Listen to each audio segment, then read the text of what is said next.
Merhabalar arkadaşlar, kanalıma ve videoma hoş geldiniz. Bugünkü videomda sizlerle bu gördüğünüz yeleğimin anlatımını paylaşacağım. Şöyle yakın plandan yeleğimizin detaylarına birlikte bakalım. Hemen arka yüzü de sizlere göstermek istiyorum. Yeleğimde böyle kabartmalı, yapılışı oldukça kolay bir model kullandım. Çok keyifli ördüğüm bir model oldu. Dilerim sizler de izlemekten ve yapmaktan, benimle birlikte örmekten keyif alırsınız. Yeleğimizin bedeni 1-1,5 yaş aralığı için uygun. Hemen beden ölçülerini paylaşayım sizlerle. Bedenimizin genişliği 28 santim ve yeleğimizin boyu da 34 santim arkadaşlar. Yeleğimizi örmek için 1,5 yumak kadar Nako Elite Baby kullanacağız. 100 gram ağırlığında, 250 metre uzunluğunda anti-piling özellikli bir bebek ipi.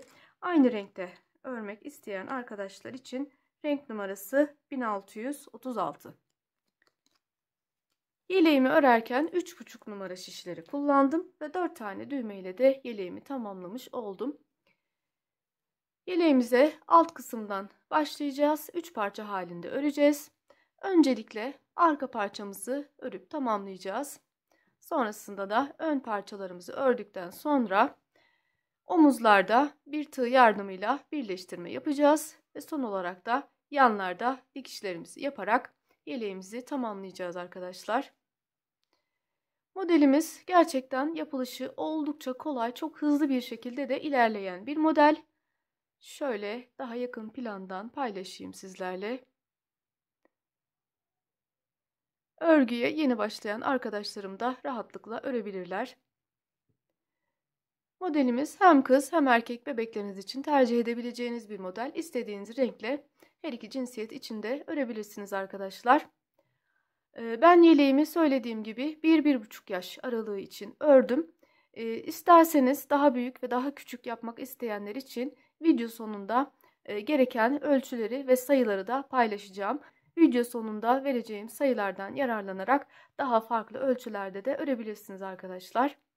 Malzemelerimiz hazırsa hemen yeleğimizi birlikte örmeye başlayalım.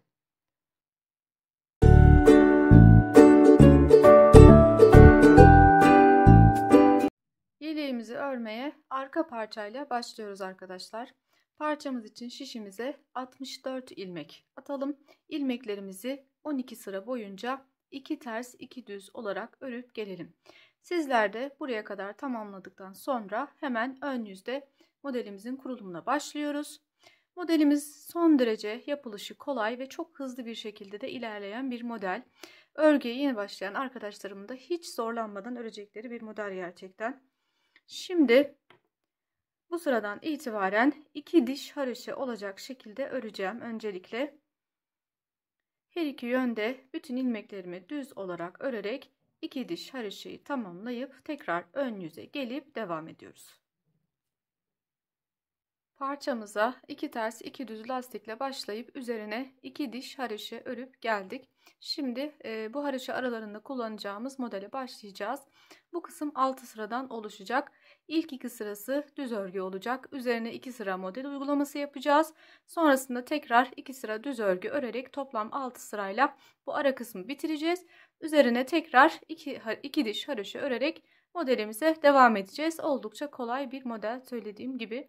Şu an tekrar ön yüzdeyiz. 2 diş örüp geldikten sonra bu sırayı ve sonraki sırayı düz örgü olacak şekilde örüyoruz. Yani ön yüzdeyken şimdi bütün ilmeklerimizi düz olarak örüyoruz. Arka yüze geçtiğimiz zaman da bütün ilmeklerimizi ters örgü olarak öreceğiz. 2 sıra düz örgü örmüş olacağız. Şimdi sıra sonuna kadar bütün ilmeklerimi düz olarak örüp geliyorum. Ön yüzde bir sıra düz örgü örüp sıramı tamamladım. Arka yüze geçiyorum. Modelin ikinci sırası olmuş oluyor. Bu sırada da bütün ilmeklerimi ters olarak örerek sıramı tamamlayacağım.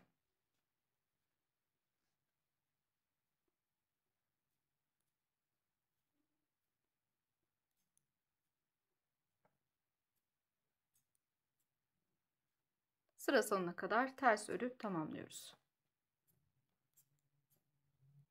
2 sıra düz örgü ördükten sonra tekrar ön yüzdeyim. Modelin 3. sırasındayım.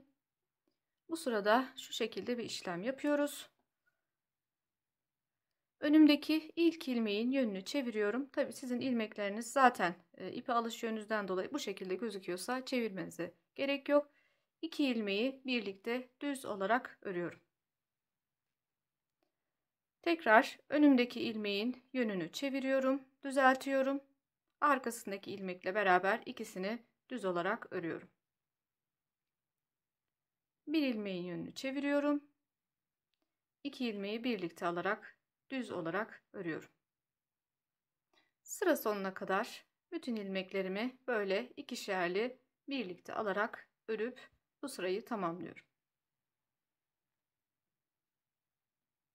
Bu sırada ilmeklerimiz yarıya düşmüş oluyor. Tabii ikisini her defasında 2 ilmeği birlikte aldığımız için ilmek sayımız yarıya düşmüş oluyor.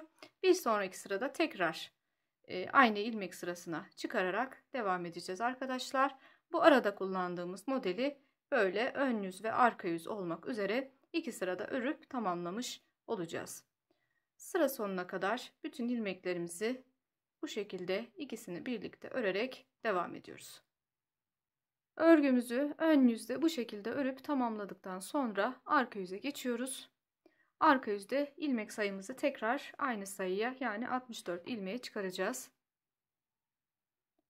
Sıra başındaki ilk ilmeğimi örmeden alıyorum. İlk ilmeğimi örmeden sağ şişimi aldım.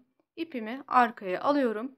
İkinci ilmeğe geçmeden önce şurada gördüğümüz 2 ilmek arasında kalan bir ip var arkadaşlar. Bunu bu şekilde sol şişimin üzerine alıyorum ve düz olarak örüyorum. Şimdi sol şişimdeki ilk ilmeğimi yine düz olarak örüyorum. Tekrar 2 ilmek arasında kalan şu ipi bu şekilde sol şişimin üzerine alıyorum ve düz olarak örüyorum. Bir ilmek düz olarak örüyorum. Sonrasında 2 ilmek arasında kalan bu ipi sol şişimi bu şekilde alttan batırarak şişimin üzerine alıyorum ve düz olarak örüyorum. Bir ilmek düz olarak örüyorum. Bir ilmek aradan alarak örüyorum.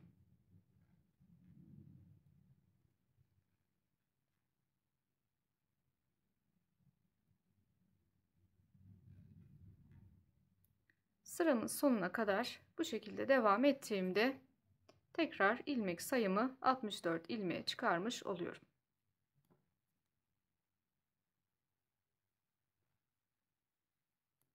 Sıramızı tamamlayıp geliyoruz. Sıramı bu şekilde tamamlıyorum.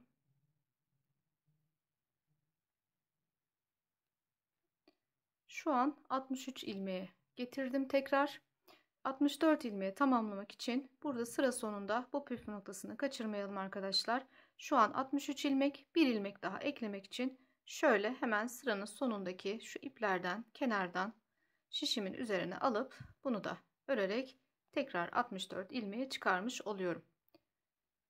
Bu şekilde bu sıramı da tamamlıyorum ve tekrar ön yüze geçiş yapıyorum. Şu ana kadar ne yaptık? 2 diş haroşa ördük. Üzerine 2 sıra düz örgü ördük. Sonraki 2 sırada modelimizi uyguladık. Şimdi tekrar ön yüzdeyiz. 2 sıra daha düz örgü örerek bu ara kısmı, yani haroşa arasında kalacak olan 6 sırayı tamamlamış olacağız. Ön yüzde şimdi bütün ilmeklerimi düz olarak öreceğim. Arka yüzde bütün ilmeklerimi ters olarak öreceğim. 2 sıra düz örgü örüp toplam 6 sırayla bu kısmı tamamlamış olacağım. Birlikte örüp geliyoruz. Arka yüzde bütün ilmeklerimizi ters olarak örüp geldik. Böylece bu 6 sıra kısmını tamamlamış olduk. Şimdi tekrar başa döneceğiz. Şuradaki 2 haroşa diş kısmına döneceğiz. Lastikten sonra 2 diş haroşa örerek modelimize başlamıştık. Bu sıradan itibaren 2 diş haroşa örerek devam edeceğiz arkadaşlar. Şu an ön yüzde ve arka yüzde bütün ilmeklerimizi sürekli düz örerek 2 diş haroşamızı örüp geliyoruz. Modelimizin üzerine 2 diş haroşemizi örüp geldik. Şimdi tekrar ön yüzdeyiz ve tekrar bu aradaki 6 sıra model kısmına devam ederek ilerleyeceğiz arkadaşlar. Yani modelimiz sürekli 2 diş haroşa üzerine 6 sıra model olacak şekilde ilerleyecek. Arka parçamızda böylece örmeye devam ediyoruz. Parçamızı büyütmeye devam ediyoruz. Parçamız kol kesim hizasına gelene kadar örgümüzü bu şekilde örüp tamamlayıp geliyoruz. Yeleğimin arka parçası kol oyuntusu hizasına gelene kadar örüp geldim. Ne kadar örmüşüz toplamda hemen sizlere söylemek istiyorum. Şuradaki haroşa sıralarını sayıyorum. 1, 2, 3, 4, 5, 6, 7, 8, 9. 9 defa haroşa sırası örmüşüz. Modeli tekrar etmişiz arkadaşlar. Şu 2 diş haroşalar toplam 9 tane olmuş. Bu hizaya kadar geliyoruz ve şimdi kol oyuntusunu yapmaya başlayacağız. Şu an örgümüzün ön yüzündeyiz. Bu sıradan itibaren kenarlardaki 6'şer ilmekleri kol lastikleri olarak haroşa olarak örerek devam edeceğiz. Ve bu sıradan itibaren her ön yüzde şu kısımlarda birer ilmek eksiltme yaparak toplam 6 defa eksiltme ile kol oyuntusunu oluşturmuş olacağız. O şekilde devam edeceğiz örgümüze. Şimdi sıra başından hemen başlıyoruz.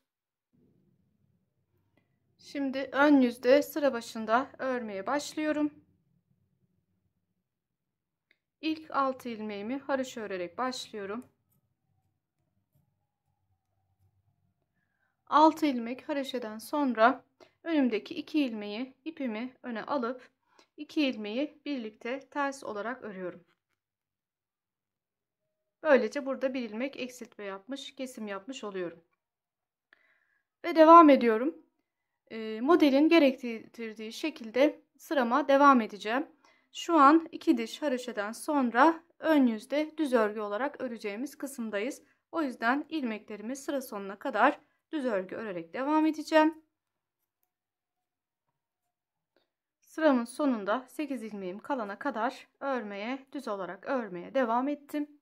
2, 4, 6, 8. Sıra sonunda sol şişimde 8 ilmeğim kaldı. Yine sıra başında olduğu gibi şimdi önümüzdeki 2 ilmeği birlikte ters olarak öreceğiz ve kalan 6 ilmeği de haroşa olarak örerek sıramızı tamamlayacağız. İpimizi öne alıyoruz. 2 ilmeği birlikte ters olarak örüyoruz. Kalan 6 ilmeğimizi haroşa örüyoruz. Sıramızı tamamlıyoruz. Böylece ilk kesimimizi yapmış oluyoruz. Ve arka yüze geçiş yapıyoruz.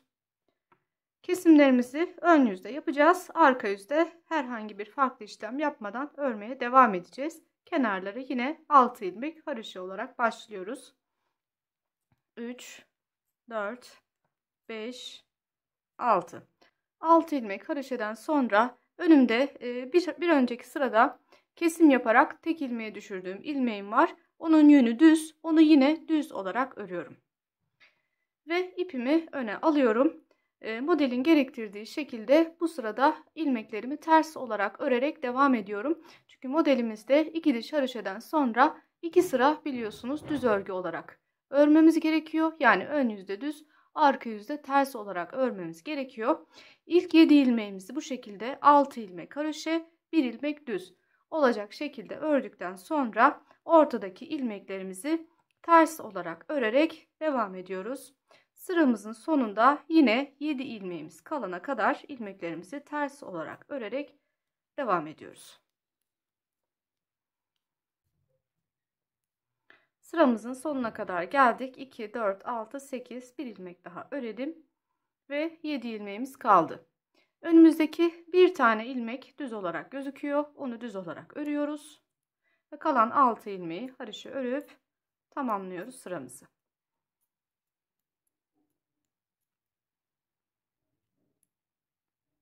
Ve tekrar ön yüze geliyoruz. Birlikte bir kez daha kesim işlemini tekrar ediyoruz. Tabi bu kısımda yine şimdi modelimizi uygulamaya devam edeceğiz. Orta kısımda. İlk 6 ilmeğimizi haroşa örerek başlıyoruz.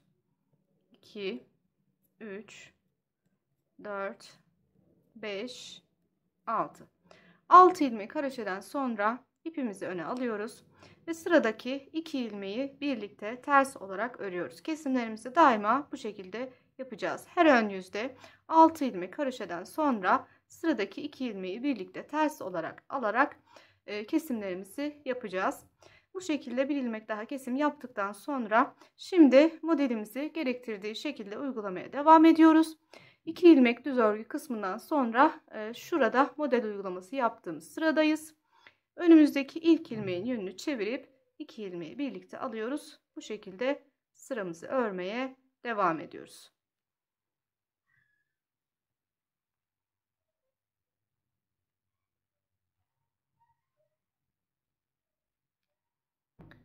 Sıra sonunda sol şişimizde 8 ilmeğimiz kalana kadar modelimizi uygulayarak örmeye devam ettik. 8 ilmeğimiz kaldığında yine ipimizi öne alıyoruz.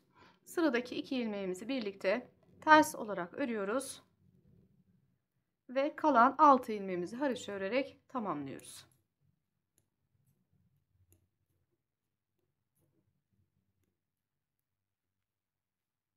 Ve tekrar arka yüze geçip devam ediyoruz. Bir kez daha arka yüzü birlikte örelim. Sıra başından 6 ilmek haroşamızı örüyoruz. Yanındaki bir ön sırada kesim yapmış olduğumuz bu ilmeğimiz düz olarak gözüküyor. Onu düz olarak örüyoruz. Ve modelimizin devam edeceğiz gerektirdiği şekilde. 6 ilmek haroşe ve 1 ilmek düzden sonra önümüzdeki ilk ilmeği düz olarak örüyoruz. Sonrasında bir sonraki ilmekten önce aradan bir ilmek çıkarıp onu da düz olarak örüyoruz. Bir ilmek düz olarak örüyoruz. Bir ilmek aradan çıkartarak örüyoruz. Normal şekilde modelimizin uygulamasına devam ediyoruz. Bu şekilde sıra sonuna kadar ilerleyeceğiz. Sıramızın sonunda 7 ilmeğimiz kaldığında yine son bir defa aradan ilmek çıkartacağız. Ondan sonra da 7 ilmeğimizi baştakiyle aynı şekilde örerek sıramızı tamamlayacağız. Şimdi o kısma kadar ilerliyoruz. Sıramızın sonunda şişimizde 7 ilmek kalana kadar örmeye devam ettik. 7 ilmek kaldığında şurada şu an en son bir düz ilmek ördük. Son bir defa aradan ilmek çıkarma işlemi yapıyoruz. Buradaki ayrıntıyı atlamayalım arkadaşlar. Bakın sıra sonunda 7 ilmekten sonra başlarken aradan ilmek çıkarmadık. Direkt bir düz örerek başladık. Ama sıra sonuna geldiğimizde bir düz ilmeğimizi ördükten sonra son bir defa aradan bir ilmek çıkarma yapıyoruz. Böylece buradaki ilmek sayısı eksilmemiş oluyor. Bu ilmeği çıkarmazsak burada bir ilmek eksik yapmış oluruz. Bu şekilde bu ayrıntıyı da verdikten sonra önümüzdeki bir düz ilmeği düz olarak örüyoruz. Kalan 6 ilmeğimizde haroşa örüp sıramızı tamamlıyoruz.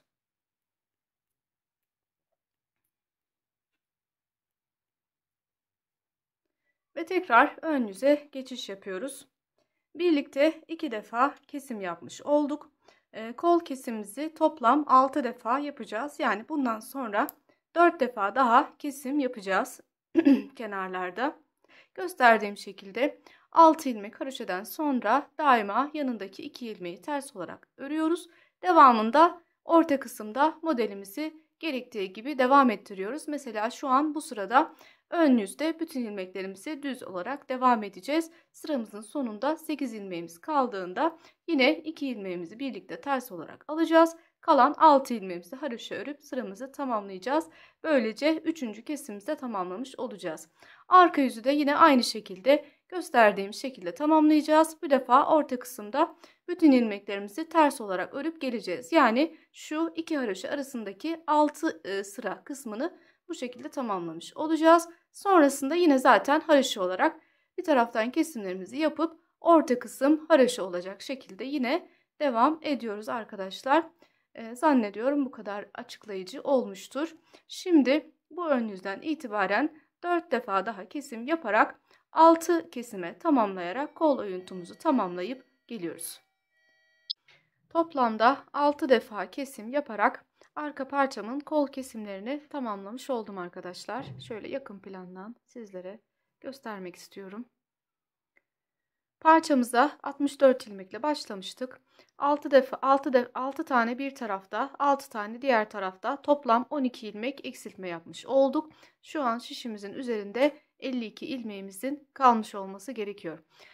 Şimdi yine örgümün ön yüzündeyim. Bu sıradan itibaren eksiltme yapmadan bir süre bu şekilde örmeye devam edeceğim. Yeleğimin toplam boyu istediğim uzunluğa gelene kadar bu şekilde örerek ilerleyeceğim arkadaşlar. 52 ilmeğimin 6 tanesi bir tarafta, 6 tanesi bir tarafta. 12 ilmeği haroşa olarak kenarlarda devam edecek. Ortada kalan 40 ilmekle de modelimi aynı şekilde uygulayarak devam edeceğim. Söylediğim gibi parçamın boyu başlangıçtan itibaren omuza kadar istediğim uzunluğa gelene kadar bu şekilde örüp geliyorum. Kol kesimimi yaptıktan sonra bir süre daha herhangi bir işlem yapmadan örerek parçamı tamamladım arkadaşlar. Şöyle şuradaki haroşeleri sayarak toplam sırasını sizlere söyleyeceğim.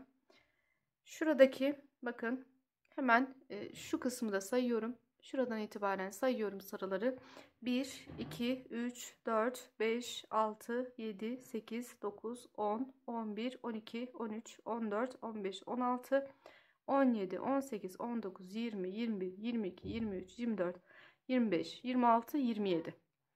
Şuradan itibaren arkadaşlar şu kol kesimini yapmaya başladığım hemen şu alttaki haroşa sırasından itibaren saydığımda 27 haroşa diş olana kadar örmüşüm arkadaşlar. Şimdi artık parçamızı bitireceğiz. Şu an şişimizin üzerinde 52 ilmeğimiz var. İlmeklerimizi omuzlar için 18 ilmek, yaka için 16 ilmek olacak şekilde ayıracağız. İşaretleyicilerimizi kullanarak parçalarımızı ayırıyoruz.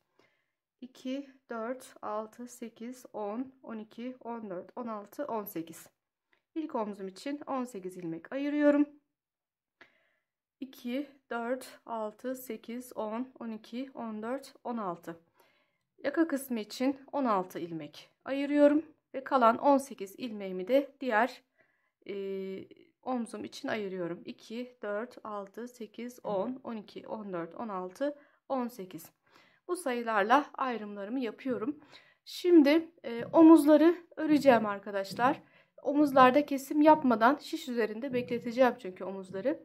Öncelikle sıra başından başlayıp ilk 18 ilmeğimi öreceğim. Sonrasında yaka kısmı için olan 16 ilmeğimi keseceğim. Bir tığ yardımıyla burada kesim yapacağım. Sonrasında kalan 18 ilmeğimi de diğer omzum için örerek arka parçamı tamamlamış olacağım. Bu son sıramda ben bu küçük şişlerimi kullanarak örerek devam edeceğim. Çünkü omuzlarımı bunların üzerinde bırakacağım. Elinizde bunlardan yoksa herhangi bir farklı şiş olabilir. Normalde ördüğünüz şişimizi boşa çıkarmak için omuz parçalarımızı bu şişlerimizin üzerinde bekleteceğiz arkadaşlar. Şimdi ilk 18 ilmeğimizi örerek başlıyoruz. Şimdi elime farklı bir şiş alarak sıra başından ilk 18 ilmeğimi örüyorum.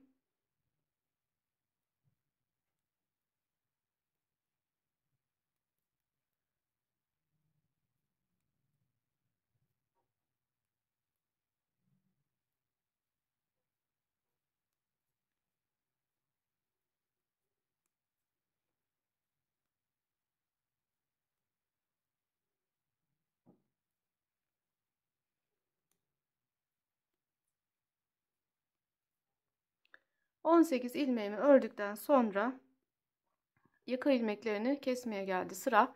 Elime tığımı alıyorum. İlk ilmekten itibaren şöyle ilk ilmeği öncelikle şu şekilde göstereyim. Öncelikle şişimin üzerine bu şekilde şöyle bir saniye alıyorum. İkinci bir ilmek daha alıyorum ve ikisini birlikte kesiyorum. Bir ilmek alıyorum. İkisini birlikte zincir çeker gibi örüyorum. Bir ilmek alıyorum. İkisini birlikte örüyorum. Bu şekilde buradaki yaka kesimimi kolay bir şekilde tamamlıyorum arkadaşlar. Şöyle birlikte yapalım.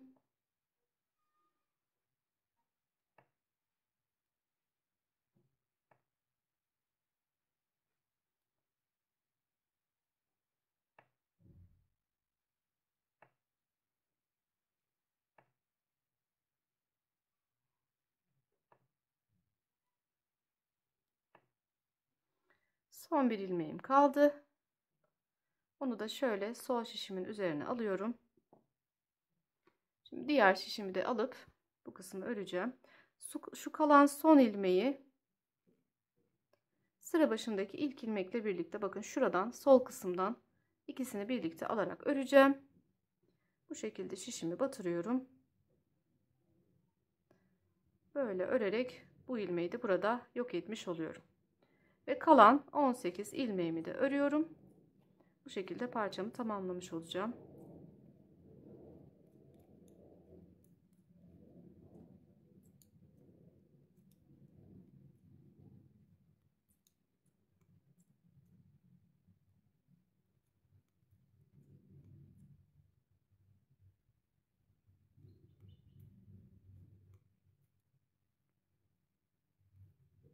Evet.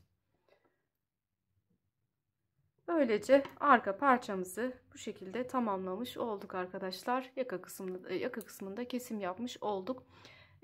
Omuzlarımızı dediğim gibi şiş üzerinde bekleteceğiz. Ön parçalarımızı ördüğümüz zaman yine bir tığ yardımıyla kolayca parçalarımızı birleştireceğiz. Şimdi ipimizi buradan koparabiliriz. Ve ön parçaya geçiş yapabiliriz. Öncelikle sol ön parçamızı birlikte öreceğiz. Çünkü düğme iliği açacağımız parçayı birlikte örelim istiyorum. Arka parçamızı 64 ilmekle başlayıp bitirdik. Ön parçalarımıza 36 ilmekle başlayacağız. Şimdi şişimize 36 ilmek atıp ilk sıradan itibaren birlikte örmeye başlayalım.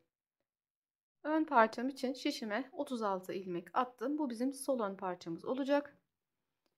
Arka yüzden birlikte örmeye başlayalım. Sıra başındaki ilk 2 ilmeğimizi ters örerek başlayacağız arkadaşlar. Ters olarak başlamamız önemli. Çünkü kenarda biye çalışması yapacağımız için ön yüzde bu ilmeklerimizin düz olarak gözükmesi gerekiyor. O yüzden ilmek attıktan sonra hemen ilk sıramızda arka yüzdeyken ilk 2 ilmeğimizi ters örerek başlıyoruz. 2 ters, sonrasında 2 düz,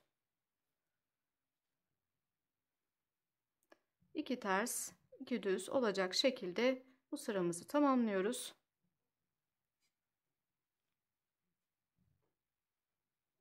Sıra sonuna kadar ilerleyip devam edelim.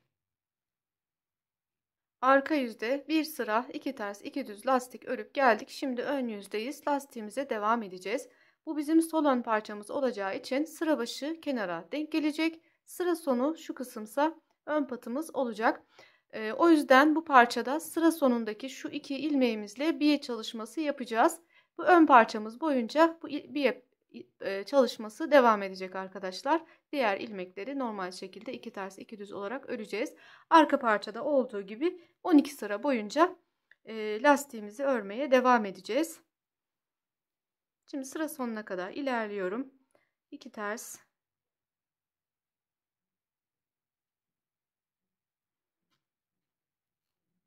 2 ters 2 düz olacak şekilde lastiğimi örüyorum. Sıramın sonunda 2 ilmeğim kalana kadar devam ediyorum.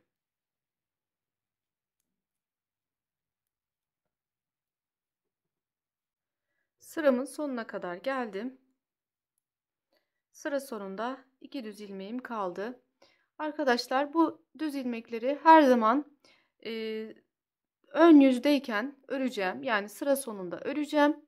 Arka yüze geçtiğim zaman bunları örmeden alacağım. Bir işlemimizi daima böyle yapacağız. Her iki parçada ön yüzde bu ilmekler örülecek. Arka yüzde örülmeyecek. Şimdi ön yüzde ördüm. Arka tarafa geçiyorum. Daima arka yüzde bu iki ilmeğimi bu şekilde örmeden şişime takıyorum. Bu kısımda yapacağımız işlem dediğim gibi hep aynı olacak. Sıranın sonuna geldiğimizde ön yüzde, sıra sonuna geldiğimizde bu iki ilmeğimizi öreceğiz. Arka yüzde sıraya başlarken bu 2 ilmeğimizi örmeden sadece şişimize takıp devam edeceğiz. Bu şekilde bakın şu şekilde aldım. İpimi arkaya alıyorum. Ve 2 ters 2 düz lastiğimi örmeye devam ediyorum.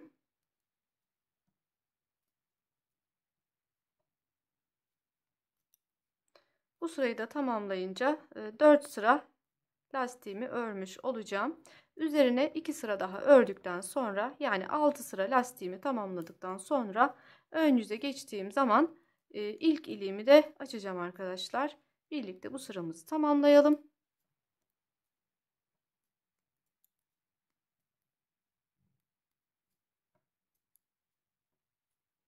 Şimdi tekrar ön yüze geldik.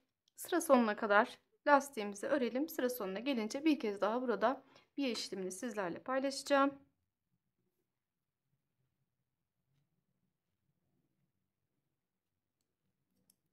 Sıra sonuna geldik. Sol şişimizde son 2 ilmeğimiz yani bir ilmeklerimiz kaldı. Ön yüzde olduğumuz için bu ilmeklerimizi örüyoruz. Şöyle örüyoruz.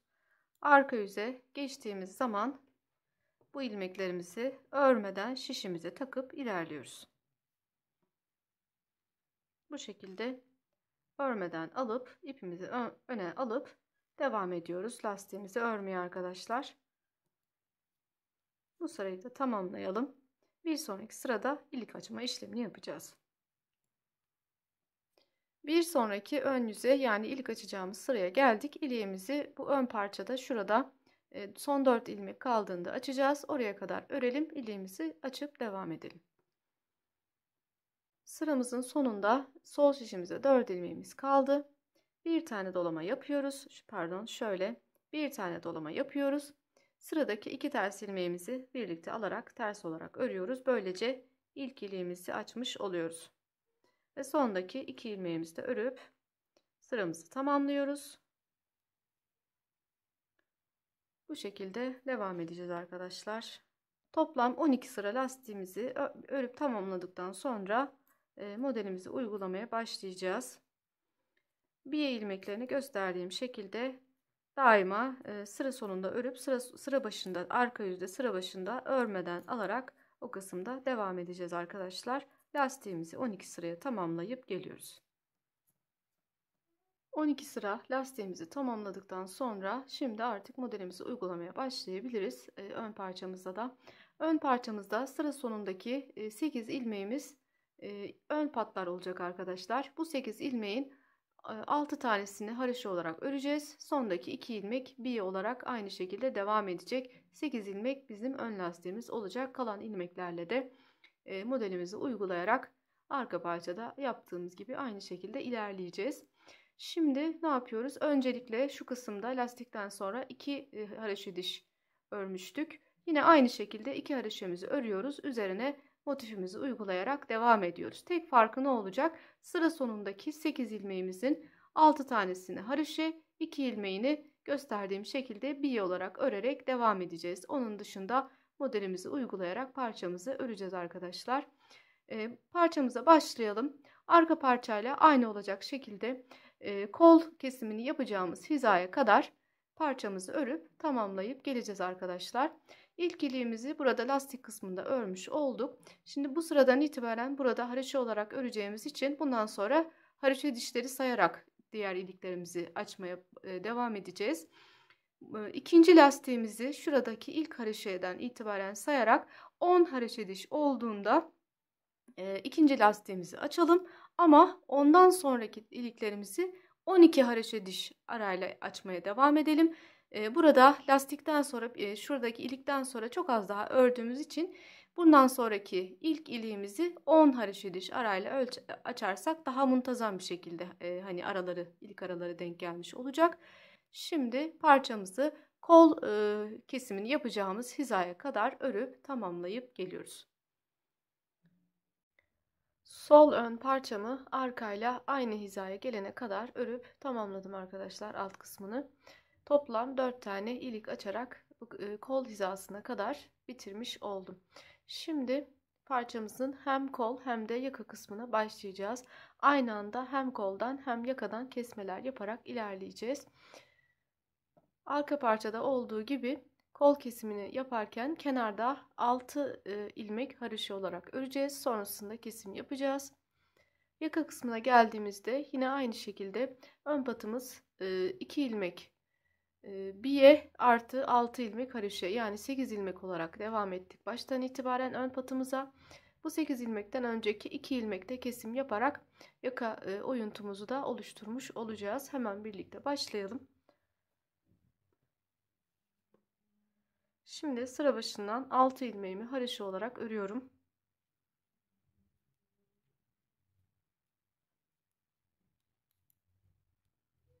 Altı ilmekten sonra ipimi öne alıyorum ve sıradaki 2 ilmeği ters olarak birlikte örüyorum. Bir ilmek kesim yapmış oluyorum. Tekrar ipimi arkaya alıyorum ve modelin gerektirdiği şekilde ortadaki ilmeklerimi örmeye devam ediyorum.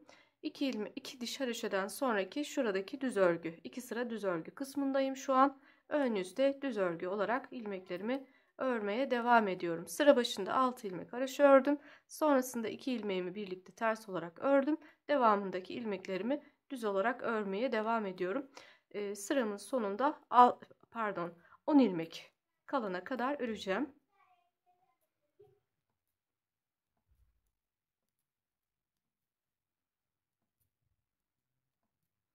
Bir sayalım. 2, 4, 6, 8, 10. Bir tane daha örüyoruz. 10 ilmeğimiz kaldığında bu defa yaka için kesim yapıyoruz. Yine ipimizi öne alıp 2 ilmeğimizi birlikte ters olarak örüyoruz. Ve kalan 8 ilmeğimizi normal şekilde buradaki ön patımızı örmeye devam ediyoruz.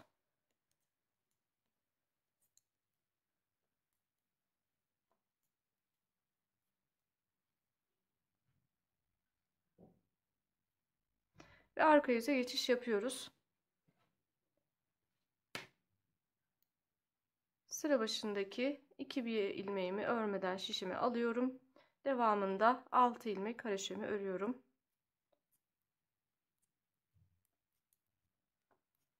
6 ilmek haroşadan sonra önceki sırada birlikte ördüğüm, ikisini birlikte ördüğüm ilmeklerim bu arka yüzde düz olarak gözüküyor. Onları düz olarak örüyorum. Onu düz olarak örüyorum ve ipimi öne alıp diğer ilmeklerime ters olarak devam ediyorum. Sıra sonuna kadar, sıramın sonunda 7 ilmeğim kalana kadar bu ilmeklerimi ters olarak öreceğim.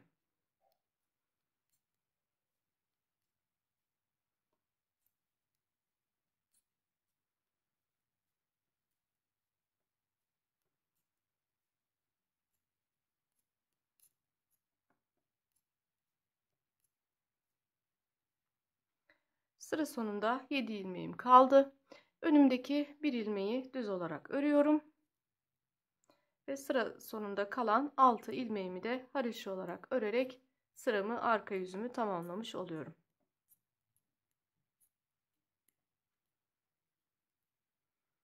Tekrar ön yüze geçiyorum. Bu sırada ikinci kesimimizi yapacağız. Her ön yüzde her iki taraftan kesmelerle ilerleyeceğiz. Bir kez daha birlikte yapalım. Sıra başında 6 ilmek haroşamı örüyorum. 2, 4, 6.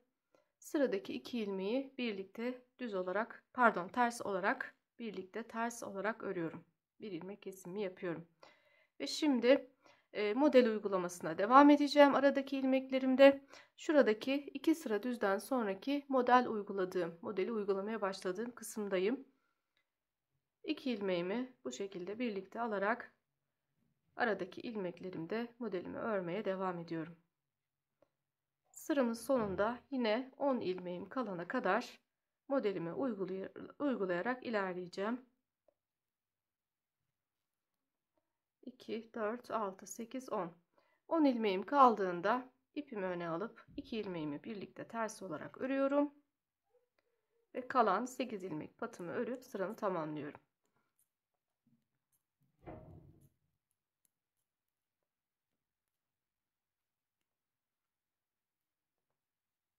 Ve arka yüze geçiyorum. Bu arka yüzü de birlikte örelim.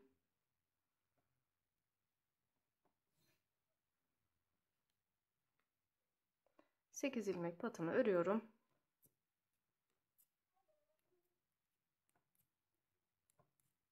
Pat kısmından sonra önümdeki bir ilmeği düz olarak örüyorum. Önceki sırada kesim yaptığım ilmek. Sonrasında yine modelimi uygulayarak aradaki ilmeklerime devam edeceğim. Sıra sonunda 7 ilmeğim kalana kadar şu aradaki ilmeklerim üzerinde modelimi uygulamaya devam edeceğim. Sırama başladım. 8 ilmek patımı ördüm. Sonrasında bir düz ilmek ördüm. Şimdi önümdeki bir ilmeği düz örüyorum. Sonrasında aradan bir ilmek çıkartarak örüyorum. Bir tane düz örüyorum. Bir tane aradan ilmek çıkararak örüyorum. Bir tane düz, bir tane ilmek çıkararak örüyorum. 7 ilmek kalana kadar bu şekilde ilerliyorum.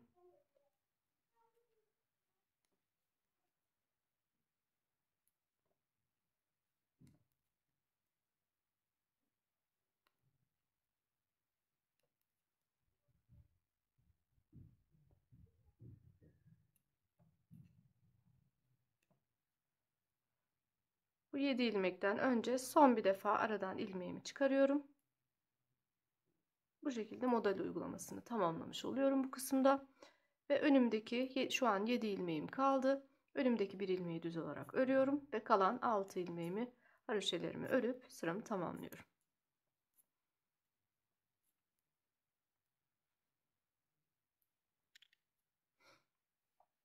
Ve tekrar ön yüze geçip eksiltmelerimi yapmaya devam edeceğim. Orta kısımdaki ilmeklerimi de modelimin gerektirdiği şekilde örmeye devam edeceğim arkadaşlar.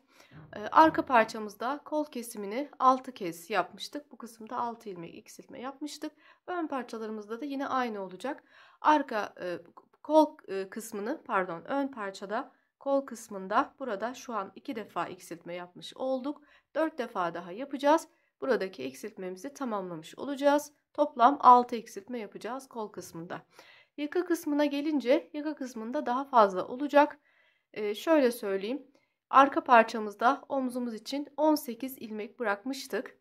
Yaka kısmını toplam ilmek sayımız 18 tane kalana kadar eksiltmelerini devam ettireceğiz arkadaşlar. Şimdi kol kesimimizi tamamlayıp yani 4 defa daha eksiltmemizi yapıp geliyoruz. Parçamda her iki tarafta 6'şar defa eksiltme yapıp tamamladım arkadaşlar. Kol kesimini tamamlamış oldum.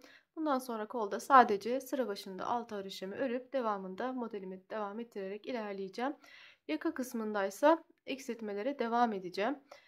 Altı bir tarafta toplam 12 ilmek eksiltme yapmış olduk.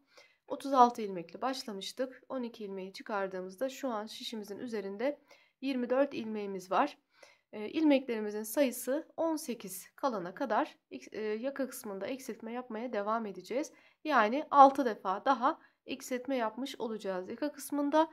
Buradan itibaren toplamda yaka kısmında 12 ilmek eksiltme yapmış oluyoruz.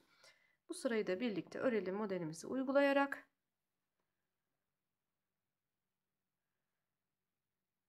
Kol kısmında 6 ilmek haroşemi örüyorum. Sonrasında şimdi 2 diş haroşeden sonraki 2 düz sıramı ördüm. Şu an model uygulaması yapacağım kısımdayım. Önümdeki ilmeğimin yönünü çevirip ikişer ikişer ilmeklerimi örerek devam ediyorum. Sıra sonunda 10 ilmeğim kalana kadar her zaman olduğu gibi öreceğim. Ve sıra sonunda 10 ilmeğim kaldı. Önümdeki 2 ilmeği ters olarak örüyorum. Ve kalan ön lastiğimi bat kısmını örerek tamamlıyorum arkadaşlar.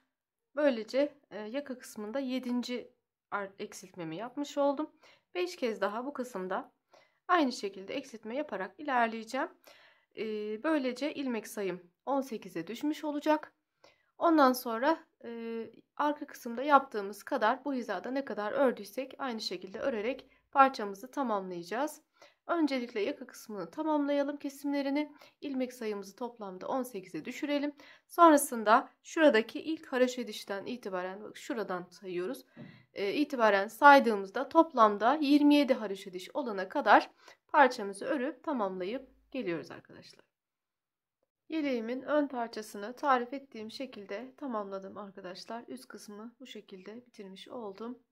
Şimdi diğer ön parçaya geçmeden önce öncelikle arka ve bu ön parçamızı omuzlardan birleştirmesini yapacağız. Sonrasında diğer parçamızı örmeye başlayacağız. Omuzlarda bir tığ yardımıyla kolay bir şekilde parçalarımızı birleştireceğiz. Öncelikle arka parçamızı bu şekilde gördüğünüz şekilde ön yüzü üste gelecek şekilde yerleştiriyoruz. Ön parçamızı da arka yüzü üste gelecek şekilde böyle yönüne dikkat ederek yerleştiriyoruz. Bu şekilde yerleştiriyoruz arkadaşlar. Şimdi şöyle şu kısımdan ikisini çeviriyorum. Ve elime tığımı alıyorum.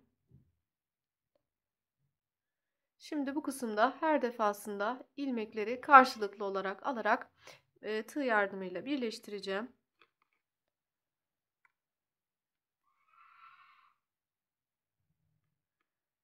Şimdi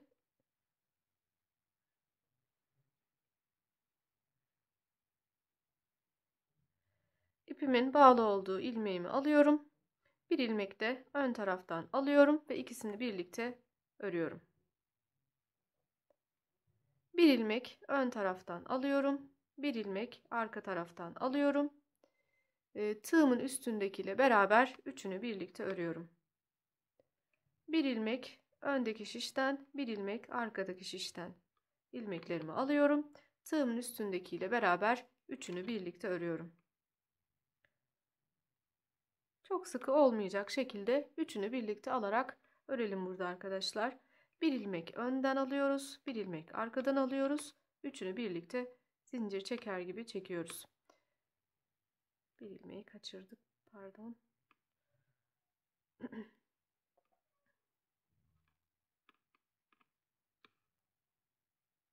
Bu şekilde sıra sonuna kadar ilmeklerimiz bitene kadar aynı şekilde devam ediyoruz.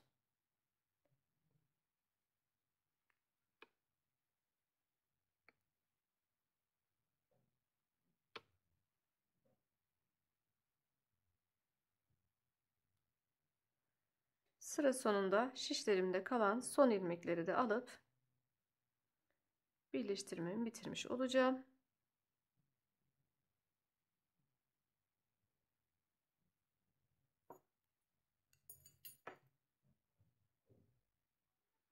İpimi sabitliyorum.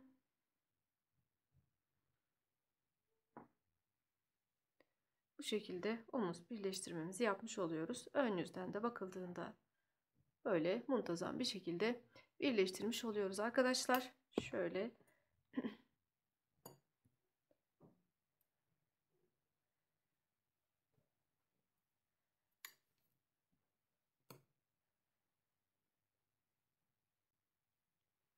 böylece yeleğimizin sol parçasını tamamlamış olduk. Şimdi sıra geldi diğer ön parçayı da yapıp tamamlamaya.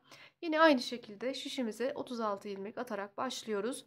İlk sırada yine birlikte yapalım. Çünkü şu biye kısmı bu parçada biyeyi biz sıranın sonunda yapmıştık. Bu defa sağ ön parçada biyemiz sıranın başında olması gerekecek. O yüzden o kısmını birlikte başlayarak parçamızı örelim. Diğer ön parçam için şişime 36 ilmek atıp geldim. Bu ön parçamıza başlarken sıra başındaki ilk iki ilmeğimizi düz örerek başlayacağız. Böylece sıra sonunda iki ilmeğimiz ters olarak denk gelecek. Şu an ilmek atmadan sonraki ilk sırada yani arka yüzde olduğumuz için sıra sonundaki iki ilmeğimiz ters olacak. Bu sırada ki ön yüzde düz olarak biye ilmekleri olabilsin. Şimdi İlk iki ilmeğimizi düz örerek başlıyoruz. Sonrasında iki ters.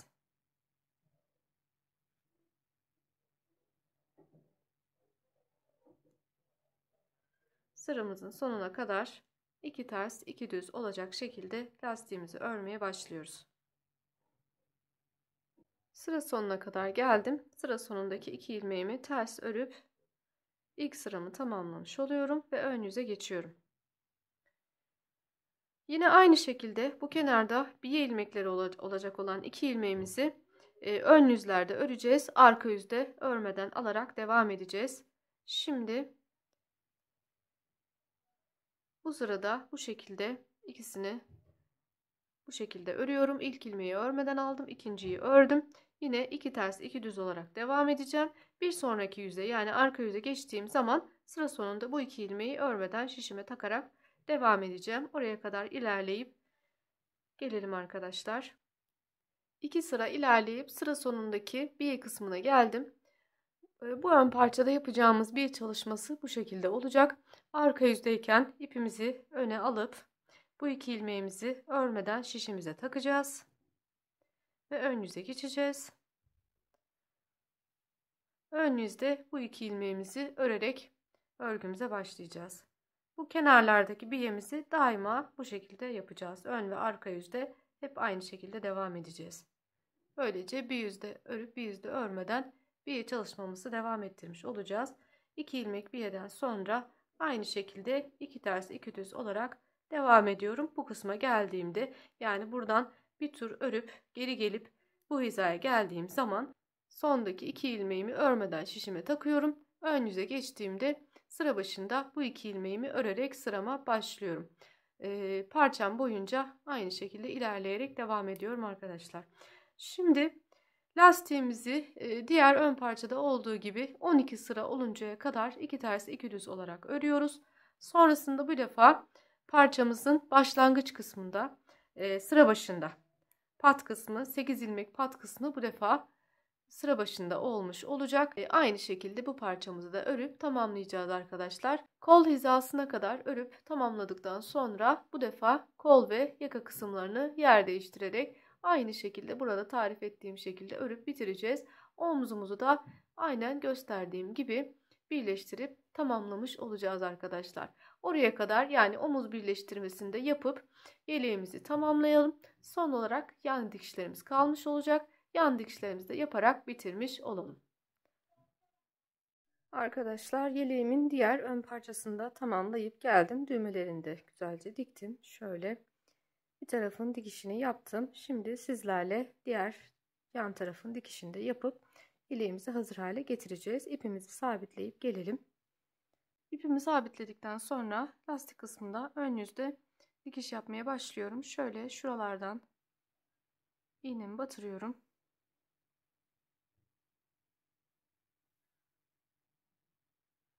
Şu kısımlardaki iplerimi karşılıklı alarak dikişimi yapıyorum.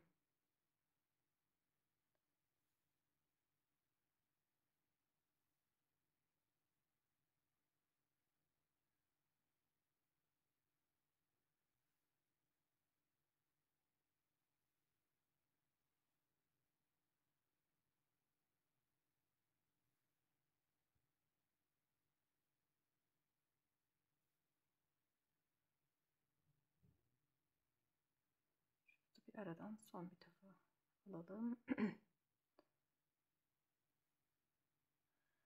Lastik kısmından sonra haroşa kısma başlarken şu karşılıklı tırtıkları birlikte alarak dikeceğim. Şöyle en üstteki tırtıktan iğnemi batırıyorum. Ve onun tam karşısındakinden şuradan batış yapıyorum.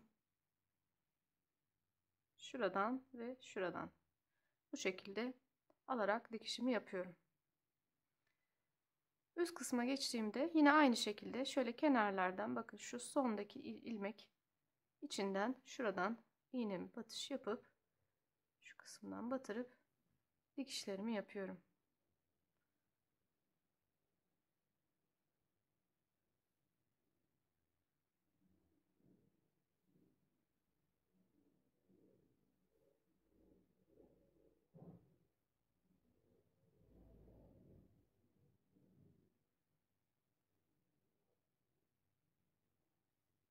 Böylece karşılıklı olarak denk gelecek şekilde dikişimizi yapıp tamamlayıp geliyoruz. Son olarak yan dikişlerimizi yaparak 1-1,5 yaşa uygun yeleğimizi tamamladık. Bu yeleği bir beden büyük örmek isteyenler için gerekli sayıları, ölçüleri vermek istiyorum şimdi sizlere. 1-1,5 yaş için arka parçamıza 64 ilmekle başlamıştık. 2-3 yaş için örmek isteyenler arka parçaya 68 ilmekle başlayabilirler. Sonrasında kol kesimlerini aynı şekilde 6 ilmek eksiltme olacak şekilde yapıp fazla olan 4 ilmeklerini ikisini bir omza ikisini bir omza vererek devam edebilirler arkadaşlar. Yani 1-1,5 yaş bedeninde omuzları 18 ilmek olacak şekilde ördük. 2-3 yaş bedeninde omuzlarınızı 20 ilmek olacak şekilde ayarlayabilirsiniz. Yeleğinizin boyunu da 37-38 santim civarı hazırlamanız uygun olacaktır. Ön parçalarımızı da 36 yerine 38 ilmekle başlayarak örebiliriz. Yine aynı şekilde fazla olan 2 ilmeğimiz omuzlarda 18 yerine 20 ilmek olarak yer alabilir arkadaşlar. Bedenimizin genişliğinin de 30-31 santim civarı olması yeterli olacaktır. Bu ölçüyle verdiğim sayılarla tabii elinizin sıkılığına göre ufak değişiklikler olabilir ama yaklaşık 4 yaşa kadar kullanılabilecek ölçüde bir yelek elde etmiş olursunuz. Yeleğimizi daha küçük bir küçük bedende örmek isteyenler, 0-1 yaş aralığında örmek isteyenler yeleğimizin arka parçasına 64 yerine 60 ilmekle başlayabilirler. Kol oyuntusunu yine aynı şekilde yapabiliriz. Sonrasında kalan ilmeklerimizi omuz ve yakada 16 olacak şekilde bırakabiliriz arkadaşlar. Bu yelekten 4 ilmek eksik başlarsak omuzları da 16 ilmek olarak ayarlarsak 0-1 yaş aralığı için uygun bir yelek elde etmiş oluruz. 1-1,5 yaş bedenini 34 santim boyu 34 santim olacak şekilde ördük. 0-1 yaş yeleğinizi boyu 30-31 santim olacak şekilde ayarlayabilirsiniz. 1-1,5 yaş için ön parçalara 36 ilmekle başladık. 0-1 yaş için siz ön parçalarınıza 34 ilmekle başlayabilirsiniz. Yine 2 santim eksik olacak. Dolayısıyla omuzlar 1-1,5 yaşta 18 ilmek yaptık. Omuzları arkayla aynı şekilde 16 ilmek olacak şekilde bırakırsanız 0-1 yaşa uygun yeleğinizi örmüş olursunuz. Beden genişliğinizde 26 en fazla belki 27 santim olacak şekilde denk gelecektir arkadaşlar. Tabii verdiğim sayılar, ölçüler sizin ipinizin kalınlığına ve şiş numaranıza, elinizin sıkılığına göre ufak değişiklikler olabilir. Dilerseniz bu yeleği aynı sayılarla daha kalın bir ip ve şiş kullanarak daha büyük çocuklarınız için de örebilirsiniz arkadaşlar. Daha da büyük çocuklar için 4, 5, 6 yaş çocuklar için örmek isteyenler her defasında arka parçayı 4 ilmek daha fazla her bir beden için 4 ilmek fazla olacak şekilde başlayarak örebilirler. 1-1,5 yaş için 64 ilmek, 2-3 yaş için 68 ilmek, 4-5 yaş için 72 ilmek gibi arttırarak ilerleyebilirsiniz arkadaşlar. Videomu beğendiyseniz beğeni ve yorumlarınızla desteklerseniz memnun olurum arkadaşlar. Kanalıma ücretsiz bir şekilde abone olarak yeni videolarımdan haberdar olabilirsiniz. Hepinize sağlıkla, huzurla öreceğiniz örgüler, keyifli vakitler diliyorum. Yeni bir örgü videosunda tekrar görüşmek dileğiyle. Hoşça kalın.